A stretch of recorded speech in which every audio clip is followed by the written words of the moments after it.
Cyber honours শেষ হয়ে গেছে, মাস্টার্সের প্রস্তুতি চলছে। সাইবার রেজাল্ট আউট হওয়ার পর সবাই বাহ বাহ দিলেও ফারহান তাকে কঠিন ছাড়ি দিয়েছে। এত খারাপ রেজাল্ট একটা মানুষ কিভাবে করতে পারে তা সে ভেবে পায় না। তার বউয়ের রেজাল্ট দেখে তার মরে যেতে ইচ্ছে হচ্ছে। তার মতো এত জঘন্য রেজাল্ট করার জন্য সাইবা অনেক পরিশ্রম করে পড়া ফাঁকি দিয়েছে। দেশে থাকলে সে চুমু খেয়ে গাল লাল করে দিত। একমাত্র বউকে তো আর মারা যায় না, তাই কষ্ট হলেও চুমু খেয়ে কঠিন শাস্তি দিত। ফারহানের কথা শুনে সাইবা বাকরুদ্ধ হয়ে বসেছিল। তার রেজাল্ট এতটাও খারাপ হয়নি। ফারহানের মতো ভালো ছাত্র না হলেও সে মোটামুটি ভালো ছাত্রী, কিন্তু ফারহানের রিয়াকশন দেখে মনে হচ্ছে সে ফেল করে বসে আছে, তাও সব নাম্বারে 0 পেয়ে। সাইবার মনটা অসম্ভব রকমের খারাপ হয়ে গেল। ফারহান অযথাই তার সাথে রাগারাগি করে, একটুও ভালোবাসে না। সারাটা দিন অভিমানে গাল ফুলিয়েই কেটে গেল। ফারহান তার অভিমান তো বুঝল, গাল ফোলানোর জন্য ধমকাধমকি করল। তার হিসেবে সাইবা গাল ফুলিয়ে ভয়ঙ্কর অন্যায় করে ফেলেছে, এর জন্য তাকে কঠিন শাস্তি পেতে হবে। গাল ফুলিয়ে ফুলিয়ে তাকে টর্চার করবে, সেটা সে কিছুতেই মেনে নিবে না। এই ফোলানো গাল দেখে যে তার চাপটে ধরে চুমু খেতে ইচ্ছে করে কিন্তু খেতে পারে না, এটা তো কম কষ্টের না, শীতের রাতে ফ্রিজে ঢুকে থাকার মতো কষ্টের। এই মেয়ে সেটা বুঝলে তো? ফারহান ঠিক করে রেখেছে দেশে গিয়ে সবার আগে এই মেয়ের গালে কুটুস করে একটা কামড় বসিয়ে দিবে। 2 দিন হলো সাহেবা বাবার বাড়ি গিয়ে বসে আছে। ফারহান কল করে কয়েক দফা হুমকি দিয়েও কাজ হয়নি। সে যাবে না মানে যাবে না, 1 সপ্তাহ সে এখানেই থাকবে। ফারহান রেগে আগুন হয়ে কল কেটেছে আর কল করেনি। যদিও ও বাড়ির সবাই সাইবাকে কিছুদিন এখানেই থাকার অনুমতি দিয়েছে, কিন্তু ফারহান সাফ সাফ মানা করছে। সাইবাও অনড়, যে পর্যন্ত ফারহান তার অভিমান না ভাঙাবে সে যাবে না। চৌধুরী ভিলায় আজ উৎসব মুখর পরিবেশ। বাড়ির ছোট ছেলে আজ বাড়ি ফিরবে, এই নিয়ে সবার খুশির শেষ নেই। কিন্তু যার সবচেয়ে বেশি খুশি হওয়ার কথা সে জানেও না আজ ফারহান ফিরছে। ফারহান সবাইকে কড়া গলায় নিষেধ করেছে সাইবাকে কিছু না জানাতে। সে এসে এই মেয়ের পা ভাঙবে সবার আগে, যাতে যখন তখন বাবার বাড়ি দৌড়তে না পারে। তার জন্য দরকার হলে সারা জীবন কোলে নিয়ে ঘুরবে। সকাল সকাল আদি এসে উপস্থিত হয়েছে ফুপির বাড়ি। আজ তার প্রাণপ্রিয় বন্ধু আসছে, তাই সে না এসে থাকতে পারেনি। ফাইজার এঙ্গেজমেন্টের পর আদিবার এ বাসায় আসেনি। ফারহানা বেগম কয়েকবার আসতে বললেও কাজের বাহানা দিয়ে আসেনি সে। এতে ফারহানা বেগম অনেকটা রেগে ছিল তার উপর, কিন্তু আজ আদিব আসতেই রাগ গলে পানি হয়ে গেছে। সে এখন নানান রকম রান্নায় ব্যস্ত।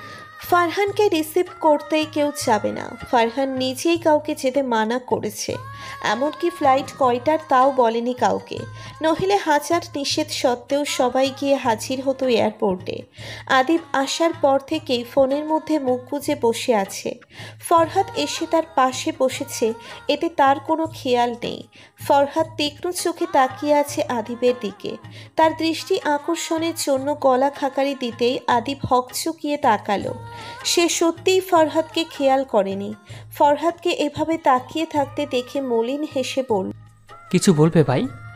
কিছু হয়নি। আমার আবার কি হবে? তাহলে চেয়ারার এই হাল কেন? আদিব নিজের দৃষ্টি লুকোতে লাগলো। এদিক ওদিক তাকিতুকি করে তাকিয়ে মিনমিনে গলায় বলল, আসলে অফিসে অনেক কাজের প্রেশার তো, তাই আর কি। ফরহাদ খ্যাক করে উঠল, রুড়ো গলায় বলল, আমাকে কাজের চাপ শিখাস? 12,000 স্টাফ আমার আন্ডারে চাকরি করে আর বাপের আন্ডারে কাজ করে, কাজের প্রেশার দেখানো হচ্ছে? মামা তোকে দিয়ে কি কাজ করায় আমি জানি না ভেবেছিস? থাপড়ে গাল ফাটিয়ে দিব বেয়াদব। আদিবার বলার মতো কিছু খুঁজে পেল না, মাথা নিচু করে বসে রইল। আর চোখে চোখ ঘুরিয়ে কাঙ্ক্ষিত মানুষটাকে না পেয়ে আবার চোখ নামিয়ে নিল। আজ অনেক দিন হলো ফাইজাকে দেখে না সে। ফাইজাও তার সামনে আসেনি ওই দিনের পর থেকে। দুজনের মধ্যে লুকোচুরি চলছে, কিন্তু প্রেমিক মন তো তা মানে না। পাহাড় সমান অভিমান নিয়েও প্রেয়সীকে দেখার জন্য ব্যাকুল হয়ে থাকে, কিন্তু নিষ্ঠুর প্রেয়সীতা বোঝে না। এয়ারপোর্টের বাইরে এসে প্রাণ ভরে নিঃশ্বাস নিল ফারহান। কতদিন পরে নিজের দেশের মাটির ঘ্রাণ পেল সে। বুক ভরে নিঃশ্বাস নিয়ে গাড়ির দিকে এগিয়ে গেল। ড্রাইভারকে কল করে চলে আসতে বলেছিল সে, তাই ড্রাইভার ভোর থেকে এসে অপেক্ষা করছে। ফারহান লাগেজগুলো গাড়িতে তুলে পিছনের সিটে বসে পড়ল। গাড়ি চলতে শুরু করতেই চোখ বন্ধ করে নিল। বাসায় যেতে ৮ ঘন্টার মতো সময় লাগবে। এই ৮ ঘন্টা এক যুগের মতো মনে হচ্ছে ফারহানের। ৮টার মধ্যে বাসায় পৌঁছে গেল ফারহান। কেয়ারটেকারকে লাগেজগুলো উপরে তুলে দিতে বলে বাসায় ঢুকে গেল সে। কলিং বেল বাজাতেই ফারহানা বেগম দৌড়ে গিয়ে দরজা খুললেন। সামনে ফারহানকে দেখে আর নিজেকে আটকে রাখতে পারলেন না। ছেলেকে চাপটে ধরে কান্না করে দিলেন। ফারহানের চোখেও পানি ভিড় করেছে। কতদিন পরে মায়ের উষ্ণ আলিঙ্গন পেল। মায়ের কপালে চুমু খেয়ে তাকে নিয়ে সোফায় বসিয়ে দিল সে। সানোয়ার সাহেব আসতেই মাকে ছেড়ে বাবাকে জড়িয়ে ধরল। কেমন আছো আব্বু? আলহামদুলিল্লাহ ভালো। জার্নিতে কোনো সমস্যা হয়নি তো? না আব্বু। ফরহাদ অস্থির হয়ে বলল। ফারহান হেসে ভাইকে জড়িয়ে ধরল। আদিব লাফিয়ে গিয়ে পেছন থেকে চাপটে ধরল ফারহানকে। সবার সাথে কথা বলে ফারহান ফাইজার কথা জানতে চাইল। ফারহানা বেগম বললেন, ফাইজা হসপিটালে আছে, এমার্জেন্সি অপারেশন আছে তার, কিছুক্ষণ পরেই চলে আসবে। ফারহান নিচের রুমে চলে গেল ফ্রেশ হতে। 10 মিনিটের মধ্যে শাওয়ার নিয়ে বাসা থেকে বেরিয়ে গেল। সবাই দেখেও কিছু বলল না, কারণ তারা জানে ফারহান কোথায় যাচ্ছে। সাহেবাদের বাসায় এসে কলিং বেল বাজাতেই শাহিরা বেগম দরজা খুললেন। ফারহানকে দেখে মুচকি হেসে ভেতরে আসতে বললেন। ফারহান সালাম দিয়ে কুশলাদি বিনিময় করে সাহেবার কথা জানতে চাইতেই সাহেবার রুম দেখিয়ে দিলেন তিনি। দরজা ধাক্কা দিয়ে ভেতরে ঢুকতেই সাহেবার ঘুমন্ত মুখশ্রী চোখে পড়ল ফারহানের। বিছানায় হাত পা ছড়িয়ে ছিটিয়ে শুয়ে আছে সাহেবা। ফারহান সাহেবার আদুরে তেলতেলে মুখের দিকে তাকিয়ে রইল কয়েক মিনিট। আস্তে করে কোলে তুলে নিয়ে বেরিয়ে গেল রুম থেকে। শাহিরা বেগম আর শোয়েবকে তাদের বাসায় আসতে বলে বের হয়ে গেল সাহেবাকে নিয়ে। শাহিরা বেগম হাঁ করে তাকিয়েছিল ফারহানের দিকে। সাহেবাকে নিয়ে বাসায় ঢুকতেই সবাই মিটমিটিয়ে হাসতে লাগলো। সাহেবা এখনও ঘুমিয়ে কাঁদা। ফারহান সাহেবাকে বেডে শুইয়ে দিয়ে নিজেও ওর পাশে শুয়ে পড়ল। সাহেবা একটু নড়েচড়ে উঠতেই ফারহান তাকে হালকা করে বুকের সাথে চেপে ধরল। কপালে চুমু খেয়ে গালের মধ্যে কুট করে কামড় বসিয়ে দিল। ইদানিং ফারহানের ভাবনাগুলো খুব জ্বালাতন করছিল সাহেবাকে। কয়েকদিন ঠিক করে ঘুম হচ্ছে না। না পেরে রাতে একটা হালকা পাওয়ারের ঘুমের ঔষধ নিয়েছিল সে, তাই এত বেলা সাহেবার ঘুম খুব ভাই। ঘুমের মধ্যে নিয়ে ফেলে দিয়ে আসলেও সে টের পাবে না। মুখের উপর গরম নিঃশ্বাসের আভাস পেতেই নড়ে চড়ে উঠল সাহেবা। মনে হচ্ছে কেউ তাকে বারবার উষ্ণ স্পর্শ দিচ্ছে, তবুও সে চোখ খুলছে না।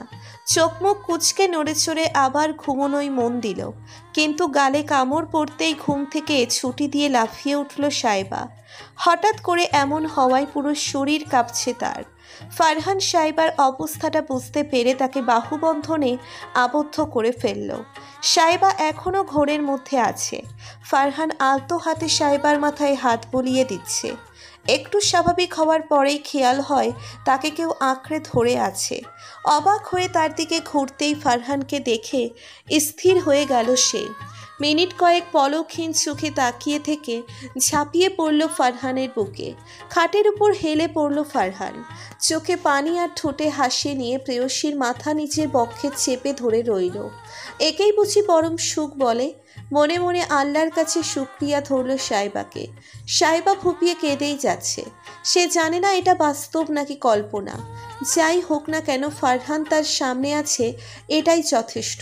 আর কত কাঁদবে বউ? বর এতদিন পরে এসেছে, কই জড়িয়ে ধরে আদর করবে, তা না করে কান্না করে ভাসিয়ে দিচ্ছ। ফারহানের কথা শুনে হুঁশ ফিরল সাহেবার। ঝড়ের গতিতে সরে গেল ফারহানের কাছ থেকে। এভাবে সরে যাওয়ায় ফারহানের মেজাজ খারাপ হলেও কিছু বলল না। সাহেবা ড্যাব ড্যাব করে তাকিয়ে আছে ফারহানের দিকে। হুট করে কান্নাটাও বন্ধ হয়ে গেছে। কাপা কাপা হাতে ফারহানের গাল স্পর্শ করতেই চোখ থেকে আবার পানি পড়তে শুরু করলো। কান্নার কারণে গলা থেকে স্বর বের হচ্ছে না। ফারহান সাহেবাকে কাছে টেনে সন্তর্পণে চুমু খেলো তার ললাটে। সাহেবার কান্না মাখা মুখটা লজ্জায় লাল হয়ে গেল ফারহানের স্পর্শে। সাহেবার আদর মাখা মুখের লজ্জাটুকু নিজের চোখে বন্দি করে নিল ফারহান। তাকে নিজের কোলে তুলে নিয়ে কাঁধে ঘাড়ে মুখ গুজে বসে রইল। আমাকে জানালেন না কেন? সাইবার অভিমানী গলা শুনে মুচকি হাসল ফারহান। সাইবাকে আরেকটু চেপে ধরে ফিসফিসিয়ে বলল, সুযোগ দিয়েছিলে বুঝি? খুব তো রাগ করে চলে গিয়েছিলে বাবার বাড়ি, তাহলে আমি কেন বলবো? সাইবা আহত গলায় বলল, আমি অভিমান করেছিলাম, আপনি আমার অভিমান ভাঙাবেন না? আমিও অভিমান করে আছি, অনেক পুরনো অভিমান। তুমি ভাঙিয়েছিলে, তুই তো আমার অভিমানের খবরও রাখোনি। ফারহানের কথা শুনে অবাক হয়ে গেল সাইবা। ফারহানের কথা কিছুই মাথায় ঢুকলো না তার। আমি কি কোনো ভুল করেছি? আমি কেন বলবো? তুমি নিজেই ভাবো তুমি কি ভুল করেছো। এখন নিচে চলো, সবাই আমাদের জন্য অপেক্ষা করে আছে। ফারহানের কথায় সাইবার খেয়াল হলো সে ফারহানদের বাসায়। আমি এখানে এলাম কিভাবে? তোমার একমাত্র বরের কোলে চড়ে। সাইবা বিস্ফোরিত চোখে তাকালো ফারহানের দিকে। সবার সামনে আপনি আমাকে কোলে করে নিয়ে এসেছেন? হ্যাঁ, এমন রিয়াক্ট করার কিছু হয়নি। এর আগেও আমি তোমাকে রাস্তা ভর্তি লোকের সামনে কোলে নিয়েছি। অসভ্য। আমি শুনেছি। এখন যদি না চাও অসভ্যগিরি শুরু করি, তাহলে তাড়াতাড়ি ফ্রেশ হয়ে এসো। আমি নিচে যাচ্ছি। নিচে ভাইয়া আর আদিব আছে। হিজাবের উপর বড় ওড়না দিয়ে বড় করে ঘোমটা দিয়ে আসবে। আমি যেটা দিয়ে তোমাকে ঢেকে নিয়ে এসেছি ওটাই পরে আসো। এটা তুলনামূলকভাবে বড় আছে, বুঝেছো? হুম। ফারহান সাইবার অভিমানে ফুলিয়ে রাখা গাল টেনে পরপর কয়েকটা চুমু খেয়ে তড়িৎ গতিতে বেরিয়ে গেল রুম থেকে। সাইবা এখনও গালে হাত দিয়ে বসে আছে। আগের গম্ভীর ফারহানের সাথে ফারহানের কোনো মিল নেই। ঘুমের ঔষধের জন্য মাথাটা এখনও ঝিমঝিম করছে। সাইবা ওয়াশরুমে চলে গেল।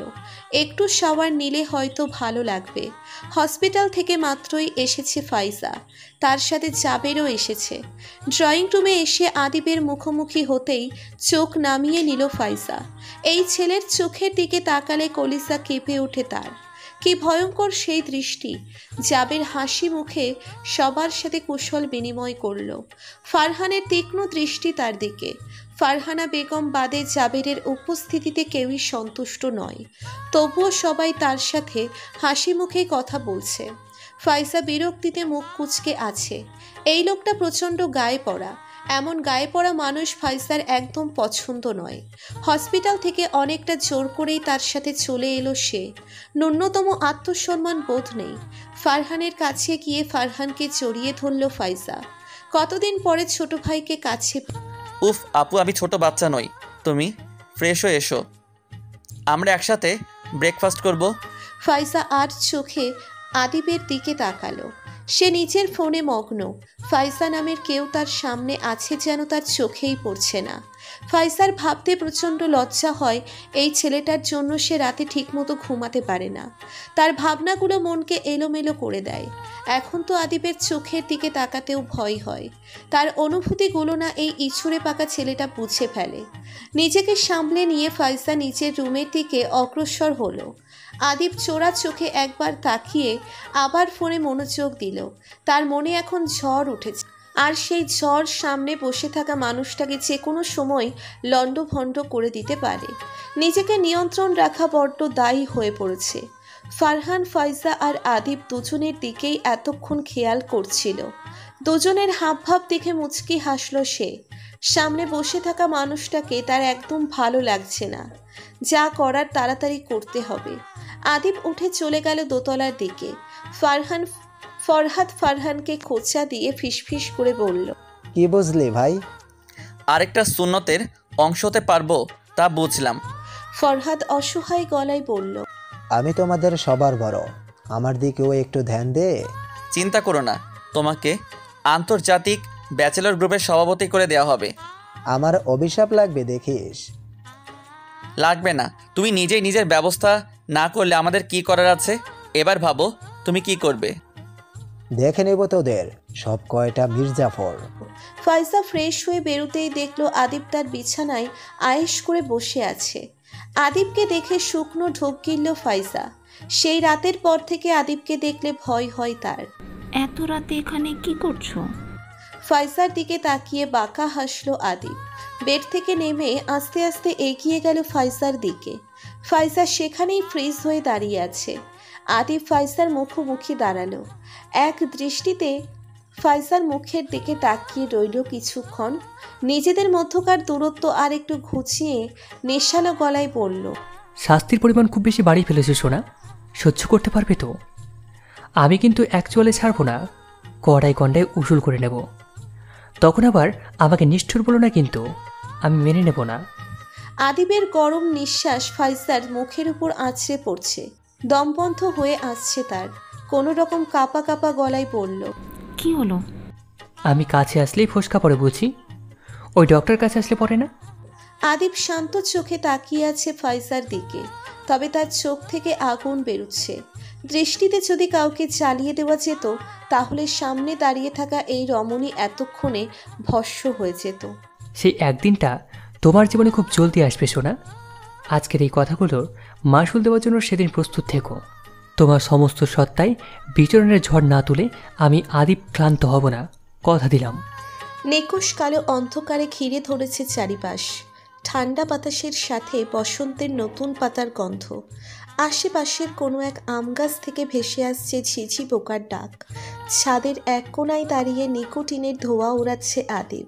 বিক্ষিপ্ত মন নিয়ে তাকিয়ে আছে অন্ধকারে ঘেরা আকাশের পানে। তুই আবারও সিগারেট খাচ্ছিস? ফারহানের কথায় মলিন হাসল আদিব। ঠোঁটের কোণে ম্লান হাসি ধরে রেখেই বলল, নিজের ভিতরে দগ্ধ আগুনের ধোঁয়া তো আর বের করতে পারছি না, তাই নিকোটিনের ধোঁয়ায় না হয় উড়ালাম। ফারহান গাঢ় দৃষ্টিতে তাকিয়ে আছে আদিবের দিকে। প্রিয় বন্ধুটির জন্য তারও কষ্ট হচ্ছে। নিজেকে কেন কষ্ট দিচ্ছিস? এত ভেঙে পড়লে চলে? আমরা আছি তো তোর সাথে, টেনশন নিস না ইয়ার। ফারহানের কথা শুনে বাঁকা হাসল আদিব। সিগারেট শেষ টান দিয়ে পা দিয়ে পিষে ফেলল। নিজের কার্য শেষ করে হালকা করে ঘাড় কাত তাকালো ফারহানের দিকে। ফিচলে হেসে অবাক হওয়ার ভান ধরে বলল, নিজেকে কেন শেষ করব? শেষ করার জন্য তো তোর বোন আছে না? টেনশন নিস না, আমার ভিতরে জ্বালা আগুন তোর বোনকেও খুব তাড়াতাড়ি পড়ানোর ব্যবস্থা করছি। ডক্টর বিয়ে করার শখ সারা জীবনের মতো ঘুচিয়ে দেব। ফারহান মনে মনে হাসিতে ফেটে পড়লেও চেহারায় রাগী ভাব এনে বলল, আমার বোনকে নিয়ে আর একটা বাজে কথা বললেও এখান থেকে ধাক্কা দিয়ে নিচে ফেলে দিব, বেয়াদব। দুলাভাই ডাকসালা, এখন থেকে দিনে 2 বার করে দুলাভাই ডাকা প্র্যাকটিস করবি। আর দুলাভাই প্রজাতি একটু বেয়াদব টাইপের হয়, না হলে দুলাভাই দুলাভাই ভাব আসে না, বুঝেছিস? আদিবের কথা শেষ হতেই দুজনেই একসাথে হেসে দিল। ডাক্তারের বিষয়ে কোনো ইনফরমেশন পেয়েছিস? তার জন্য চট্টগ্রাম যেতে হবে। 1.5 বছর আগে তারা ওখানে ছিল। এখন সবাই তাদের সম্পর্কে ভালো কথাই বলল, তবে ডক্টরের মায়ের ব্যবহার কিছুটা সন্দেহজনক। বিয়ের জন্য খুব তাড়া দিচ্ছে। এত তাড়াহুড়োর কি আছে বুঝতে পারছি না। সব কিছু ঘরোয়াভাবে করতে চাইছে। আজকে এই কথা বলতেই এসেছিল। এই ডক্টর আমার হাতে কঠিন মার খাবে ভাই। আমার বউয়ের সাথে ঘোরাঘুরির শখ সারা জীবনের মতো ঘুচিয়ে দেব। আগে ডাক্তারের একটা ব্যবস্থা করি, তারপর তোদের ব্যবস্থাও হয়ে যাবে। তবে একটা কথা আমি স্পষ্টভাবে বলে দিচ্ছি, আদিব, আমার আপু যদি রাজি না থাকে তাহলে আমি কিছুই করতে পারবো না। তোকে আগে আপুকে রাজি করতে হবে। আপুর অমতে গিয়ে আমি বা আমরা কিছুই করব না।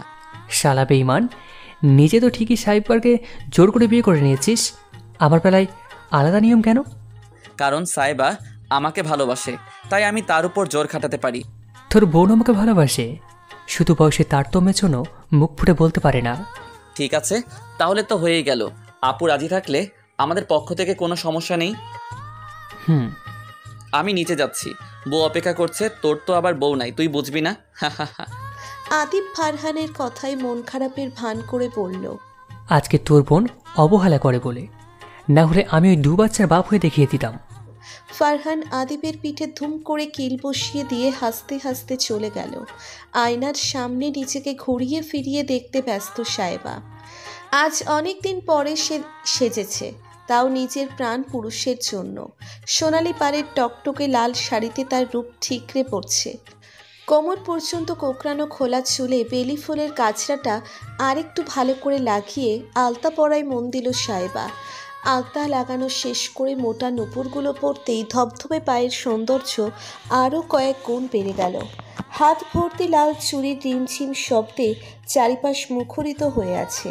চিকন চেনের কোমর বন্ধনীটা পরতেই এক রাশ লজ্জা এসে ভর করল সাহেবার মুখে। লাল টকটকে লিপস্টিক আর গাঢ় কাজলে অপরূপ সুন্দর লাগছে সাইবাকে। নাকের নোলক আর হাতের চুড়িগুলো ছাড়া আর গয়না পরতে ইচ্ছে হলো না, তাই সীতাহারটা আবার রেখে দিয়ে নিজেকে আর একবার দেখে নিল। ঘড়িতে এখন 12টা 23। ফারহান হয়তো এখনই চলে আসবে। ফারহানের উপস্থিতি চিন্তা করতেই লজ্জায় নুইয়ে গেল সে। ঘরের লাইট অফ করে মৃদু আলোর ড্রিম লাইট জ্বালিয়ে দিয়ে জানালার দিকে এগিয়ে গেল সে। জানালার কাঁচ খুলে দিতেই বাতাসের ঝাপটা এসে শীতল করে দিয়ে গেল অঙ্গ। ঠিক সেই মুহূর্তে আগমন হলো ফারহানের। দরজা ঠেলে ভেতরে ঢুকতেই পাছড়া থেমে গেল তার। কয়েকটি হৃদস্পন্দন মিস হতেই বুকের বাপাসে হাত রাখল সে। হৃৎপিণ্ড অস্বাভাবিকভাবে লাফাচ্ছে। শুকনো ঢোক গিলে নিজেকে সামলানোর চেষ্টা করল ফারহান। এই মেয়ে কি তাকে মারার প্ল্যান করেছে নাকি? সে আজ খুন হয়ে যাবে এই রূপে। ফারহানের আসার শব্দ পেয়েছে সাইবা, কিন্তু অনেকক্ষণ হয়ে যাওয়ার পরেও ফারহানের উপস্থিতি টের না পেয়ে কপাল কুঁচকে গেল তার। চিন্তিত হয়ে পিছনে ঘুরতেই ফারহানের স্তব্ধ দৃষ্টি দেখে লজ্জায় মাথা নিচু করে নিল। প্রেয়সীকে এই রূপে দেখে ফারহানের বুকে চিনচিন ব্যথা হতে লাগলো। এক অজানা শক্তি টেনে নিয়ে গেল সাইবার পানে। ফারহানের গরম নিঃশ্বাস আঁচড়ে পড়তেই চোখ তুলে তাকালো সাইবা। সাইবার শরীরের কম্পন স্পষ্ট বুঝতে পারছে ফারহান। আস্তে করে চিবুক ধরে মুখ উঁচু করতেই চোখ বন্ধ করে নিল সাইবা। কপালে ভালোবাসার পরশ এঁকে দিয়ে নেশালো গলায় বলল,